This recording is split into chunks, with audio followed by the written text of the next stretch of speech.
Today we're going to spend the rest of our meeting discussing correlational designs. But before we delve into discussion of specific correlational designs, let's spend some time looking at the very notion of correlation. What is correlation, and why are even those studies called correlational?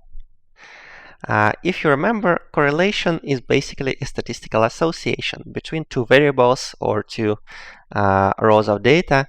So here, for example, you can see that there is a clear statistical association between ice cream sales and shark attacks. During the months where people eat, when people eat more ice cream, there are also more incidences of people being bitten by sharks. And this association might be very strong and statistically quite significant. But does it mean that there is some kind of causal association between those two variables? Of course, if you think a little bit, you can easily guess that during summer months it's hot, and that's why people eat more ice cream, and that's why they are more likely to jump into the sea. For example, in Australia, where you're not really recommended to jump into the sea in order to avoid sharks. But there is no causal association between those two variables. We can say that this correlation is completely spurious. It is caused by another variable, even if it is statistically significant and even if it is fairly strong. And that's the main issue with correlational designs. So what are correlational designs? These are studies where we investigate the associations between two or more variables. And these variables are all measured at the same time. We collect a bunch of data, we give a bunch of questionnaires to individuals, and then we try to develop some kind of model which might assume some causality based on our theoretical considerations. But this causality can only be tentative. We can never prove that the association is causal. Of course, we say that some of the variables that we are interested in are independent and some of the variables are dependent. But we can never guarantee that there is a causal association, and even the direction of this association might not be very clear. For example, if we collect data on children's academic achievement and their self-esteem, we see that there is a positive correlation. But are the children more self-confident because they get high grades, or do they get high grades because they are self-confident? We can never know, and maybe for different individuals this direction of causality might even go in different ways.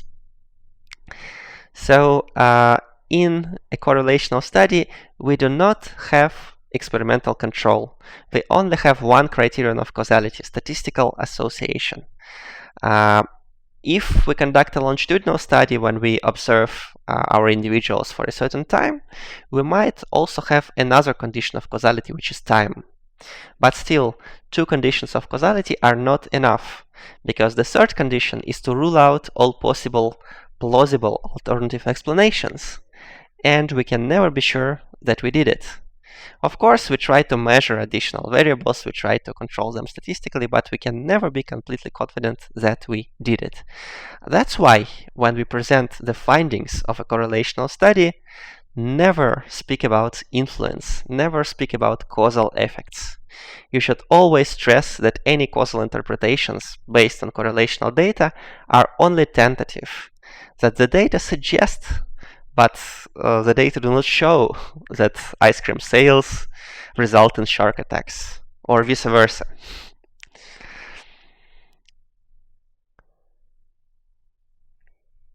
Why are those studies called correlational? Well, the easy answer is that because we are looking for associations, and not because we are using correlational analysis. Of course, in 1930s and 1920s, when we did not really have any good multivariate statistics in addition to correlational analysis, people would always calculate correlations and would argue that these are their findings. Nowadays, of course, we have some more advanced statistical models. That's why correlational analysis is typically considered as the first step of our statistical analysis, but not necessarily a final result. And as Abraham Maslow used to say, I suppose it's tempting, if the only tool you have is a hammer, to treat everything as if it were a nail. So obviously there are some psychologists who are not really well skilled in statistics, and they only know correlational analysis, and they apply it to everything in the world. And we'll see quite soon that this might be somewhat problematic. But before we do it, let's take a look at the very notion of correlation. What is correlation? Statistically, the concept of correlation was proposed by Pearson. This Pearson, the first letter of his name is K and not C, because he changed it. He changed it from C to K because he was fond of Karl Marx, whose name was written with a K. So Pearson was a communist. But in addition to that, he was a great statistician, and he proposed his Pearson product moment correlation and a whole bunch of other statistics. For example, he described Pearson chi-square distribution, which is a basis for very many statistical analysis still nowadays. So when we say correlation, we typically mean Pearson correlation, which is a statistic to investigate the association between two quantitative variables, two variables that are normally distributed and measured on at least an interval scale. But of course, there are many different types of correlation for different types of variables. If you have two variables measured on an ordinal scale, there is a version of correlation coefficient which is called Spearman correlation. Or if you even have two nominal variables, like your favorite color and your preferred political party, you can also quantify an association between those variables using a special dedicated correlation coefficient, Guilford phi or lambda coefficient, etc. And there are some special types of Pearson correlation, like biserial or point biserial correlation. But most often when we say correlation, we mean Pearson product moment correlation, which is an association between two quantitative variables. And right now we'll take a look at Pearson product moment correlation to understand a little bit better how it works. Here you can see a plot of two variables, a variable x plotted on the horizontal axis and a variable y plotted on the vertical axis. Are these variables related? Well, intuitively we see that the higher are the scores on x, the higher seem to be the scores on y. So we would probably suggest that those variables are associated. How can we quantify this association? And to quantify the association between two variables, statisticians have proposed different coefficients. At the beginning, everyone used the coefficient of covariation or covariance. It is a measure of association between two variables, and this measure is very simple. For each individual, we calculate the difference on x from the mean score and multiply it by the difference on y from the mean score. And we sum up those products for all individuals in our sample, and we divide them by the number of individuals. So it's basically an average product of deviations from the mean, covariation. And it's a very simple statistic, but unfortunately it has an important disadvantage. Imagine that your variable x is measured in kilometers, and your variable y is also a length but measured in millimeters. They are measured on vastly different scales. As a result, of course, length in millimeters will be much larger. And if you measure, for example, the length of an arm in kilometers and the length of a leg in millimeters, the covariation between those two variables will be influenced by the variable which has a larger scale much more than by the variable which uses a smaller scale. So covariation is scale dependent. That's why it's not really helpful in many research situations. People in natural sciences, like in physics, for example, they like covariance because in physics normally there are some objective scales that are well known, that are very standard. In psychology, there are almost no standard scales. So if you have two questionnaires, one with 10 questions and another one with 100 questions, obviously, if you calculate covariance, the questionnaire with 100 questions will have much more effect on your resulting statistic. That's why we need somehow to standardize those covariances. And Pearson correlation is basically standardized covariation. We take this covariation and we divide it by standard deviations of our two variables. And as you can see, here we see the difference between x and the mean score, and it's divided by standard deviation. This is something remotely familiar. If you remember our formula to convert raw scores to z-scores, x minus x average divided by standard deviation. And basically, if you perform some simplification for this formula, you will arrive at the end at this formula, which is very simple and which is very easy to use to explain how correlation works. So basically, for each individual, for each observation, you convert raw scores to z-scores. And then correlation is basically a product of z-score for x, z-score for y, for each individual summed up and averaged. That's why it's called product moment correlation. So it's average product of z-scores or moments of distribution. How do we calculate this correlation? So here, as you can see, these two variables are already in z-scores. The average score is 0 and standard deviation is 1. And if we draw two lines here that go through the mean point on two variables, we'll separate our plane into 4 quadrants. So if we calculate a product zx by zy, and if we sum up those products for each individual point, let's take, for example, this point. Z-score for x is positive, z-score for y is positive as well. So the product will be positive. If we take this point here, for example, at the lower end, z-score for x is negative and z-score for y is negative. But the product of two negative numbers will be positive. As a result, if most of our points are in this quadrant and in this quadrant, R will be positive. And if our points are distributed like this, it will be a positive correlation. And this is a correlation of 0.7. If our points are in this quadrant and in this quadrant mainly, then the product will most often be negative, because either x will be positive, y will be negative, or x will be negative, y will be positive.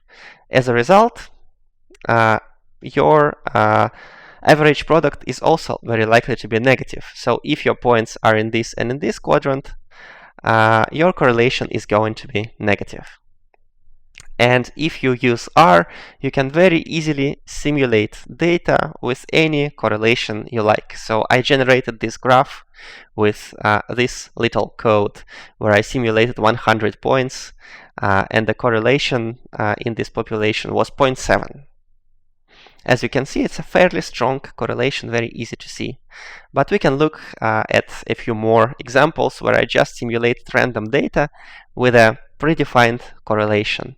So if our correlation is 1, it means that the variables x and y coincide completely. The only difference is the scale. But otherwise, the points fall exactly on this line. But as your correlation gets smaller, the points start to diverge from this line. and the cloud in the end, instead of an ellipse, it becomes a circle.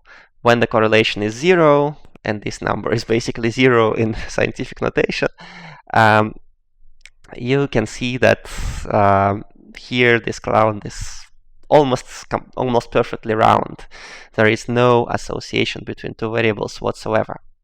But of course, correlation is not always positive. Sometimes it can be negative. We looked at the examples on the left, but when the values of correlation are negative, it means that the larger is x, the weaker is the smaller is y. So it's a negative correlation, as we say. So this Pearson correlation coefficient, it measures linear association between two variables that are normally distributed and where we can safely assume interval scale.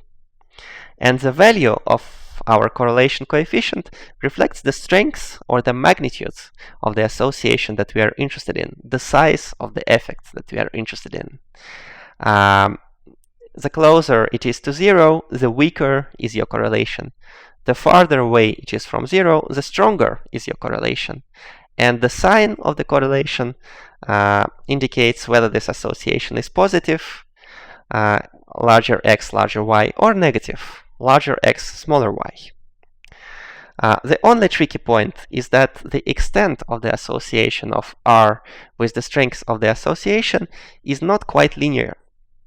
That's why it's not a good idea to sum up or to average correlation coefficients. If you really want to do it, you need to convert them to z-scores using Fisher transformation. And this z-scores will be linearly related to the proportion of shared variance. But this is just a tricky little thing. And of course, another very important thing to consider is that zero correlation does not mean complete absence of association between two variables. If your correlation is 0, it does not mean that your variables are not related. It means that there is probably no linear relationship between them. But linear relationships are not the only possible relationships in the world. So here in the bottom row you can see different patterns of association between two variables where correlation is always perfectly 0. But clearly the distribution of those points on this plane is not completely random. Of course, in psychology you are very unlikely to see something like this or something like this even. But curvilinear relationships, for example this in U-shape or inverted U-shape, are very common. Optimum of motivation, etc. You can see this. So if your correlation is 0, maybe there is some kind of quadratic relationship between two variables, who knows?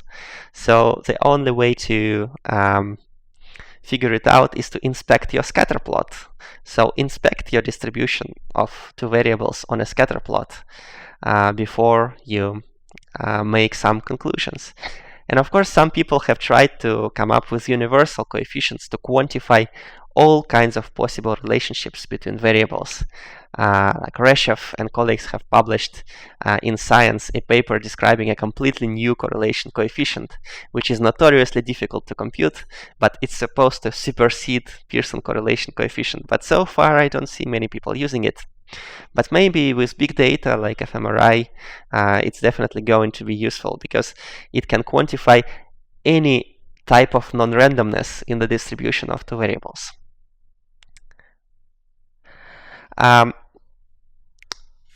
Another important statistic that is connected to correlation coefficient is the level of significance. If we see some kind of association in some kind of sample, can we really be sure that this is not due to chance? That's why we need this level of significance, which is another statistic, which always comes with the coefficient of correlation, in order to make a conclusion. How trustworthy is this correlation coefficient? Can we really trust it? Formally, the level of significance It's our probability of getting this or stronger correlation coefficient in a sample of this size, assuming that there is no association whatsoever in the general population. So just by chance alone, what is our chance of seeing this correlation or a stronger one? And in social sciences, typically we use a cutoff p less than 0.05 is a criterion of significant effects, for example, significant correlations. So if there is less than 1 chance in 20 of getting this correlation or a stronger one in this sample by chance alone, we can say that maybe this is not due to chance, maybe we can trust it. This cutoff was proposed by Ronald Fisher in 1920s, and people have been using it ever since, even though there is some critique. So let's train ourselves a little bit at interpreting the correlations. I have drawn some data from a study where different researchers have been investigating the associations between 3 variables. And these 3 variables are the salary a person receives, their satisfaction with life, and their satisfaction with job. So the first researcher, Ivanov, or maybe it was a graduate student researcher, he did a study in a really small sample of only 50 individuals. And he came up with those 3 correlation coefficients, which are presented here in this table, which we call a correlation matrix. And this is a typical form of the table you will see in many research publications. Every cell of this table is a correlation coefficient for a pair of variables, and the R itself is shown in the cell, and statistical significance is shown with those little asterisks. So if we put a 1 star, it means that this correlation is significant at p less than 0.05. So there is 1 chance in 20 of getting this correlation by chance or less. And if there are 2 stars, it means that this correlation is significant at p less than 0.01. So there is less than 1 chance in 100 of getting this by chance alone. And of course, sometimes you can get also 3 stars, which is p less than 0.001. And of course, if a correlation is significant at p less than 0.001, it is also significant at p less than 0.1 and p less than 0.5. So each additional star indicates additional confidence in our findings. And when something is not significant, we sometimes put those letters NS, or we don't put anything at all. So here, Ivanov, in his sample of 50 individuals, has obtained these 3 correlation coefficients. What conclusions can we make based on these correlation coefficients? You can put this video on pause and reflect. What can you conclude? And after having paused this video, probably your conclusions are pretty much the same as mine. So we see that this correlation of 0.40, first of all, it is positive, which means that the higher is satisfaction with life, the higher is satisfaction with job. So basically, people who are more satisfied with their jobs are also more satisfied with their lives. And this is statistically significant.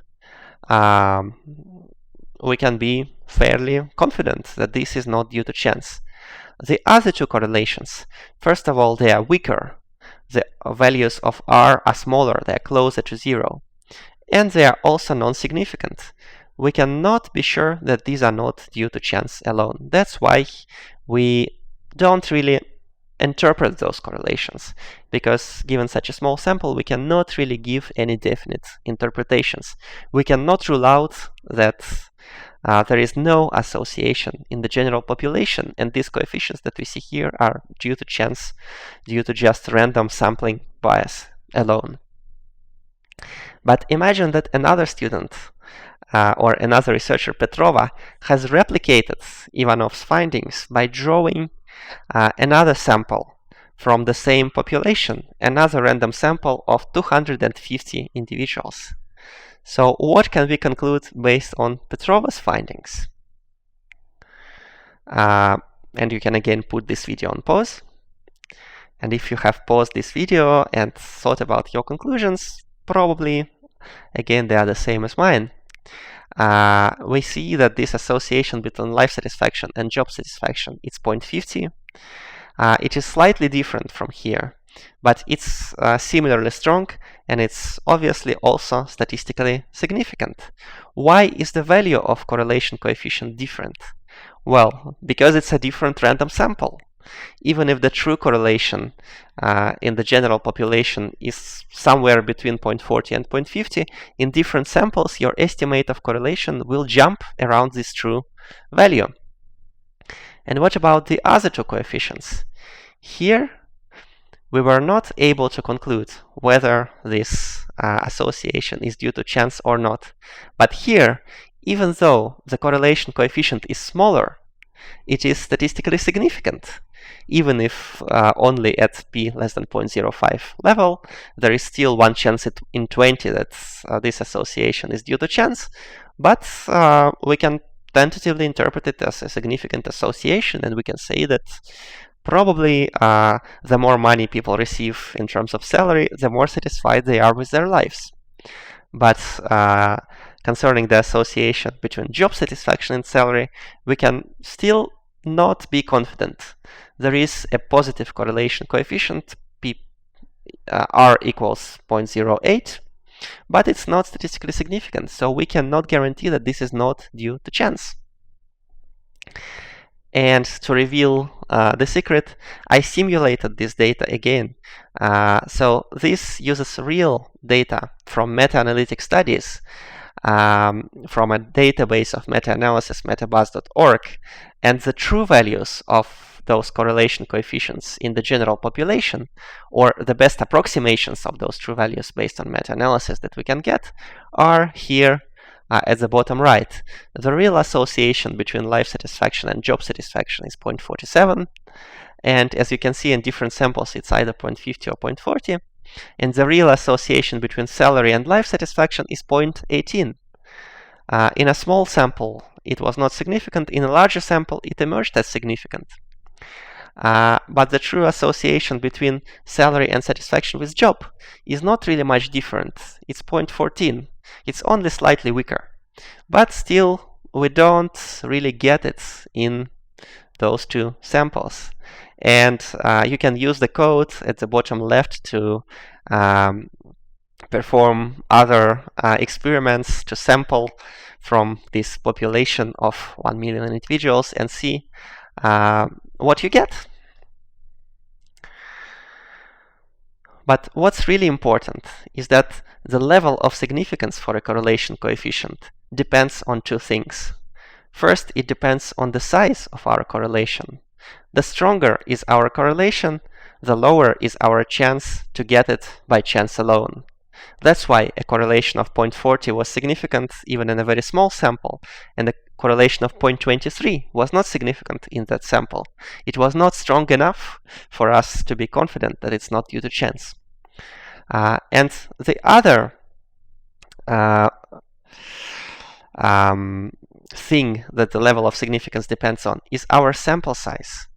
If our sample is larger, we can be more confident that even weaker associations are not due to chance.